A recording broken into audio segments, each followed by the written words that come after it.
මේ මහන්සිය ලේසි පහසු එකක් නෙමෙයි. ඒක මාර අමාරු. ඒක කරන වෙලාවේ ඒක අතෑරලා දාන්න හිතන අවස්ථා ඕන තරම් ඇති.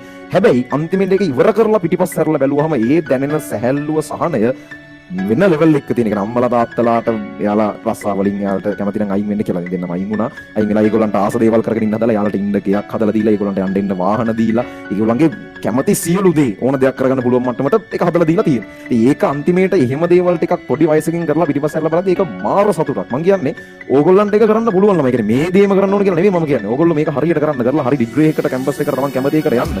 ඒ යන ගමන් තමන්ගේ පැෂන් එක තියෙන මොකක් හරි දේවල් එක එක දේවල් පුළුවන් ළමයි. ඊට අදාළ තව මොකක් හරි දේකුත් පාර්ට් ටයිම් කරගෙන යන්න කැම්පස් එකේ ළමයි ගොඩක් එහෙම ඒවා කරනවා. ඕගොල්ලෝ කැම්පස් ගියාට පස්සේ මේ අම්මලාගේ තාත්තලාගෙන් කකා ඉන්න ඕනේ නැහැ.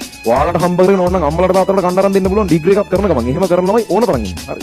ඒක ගෑන් ළමයිද පිරිමි ළමයිද කියලා නෑ. තමන්ට දක්ෂ දැන් මේ ඔන්ලයින් ප්ලැට්ෆෝම් එකේ ඕන තරම් අවස්ථා තියෙනවා. උවමනාව විතරයි ඕනේ හොයලා ඒව කරන්න පුළුවන්. ඒතර මේ තමයි අන්තිමට ඕගොල්ලෝ දෙමව්පියන්ගෙන් යැපෙන්න යන කාලය. ඉතින් පස්සේ යන චැට් එක ඕගොල්ලන්ට ලස්සන කරගන්න පුළුවන්.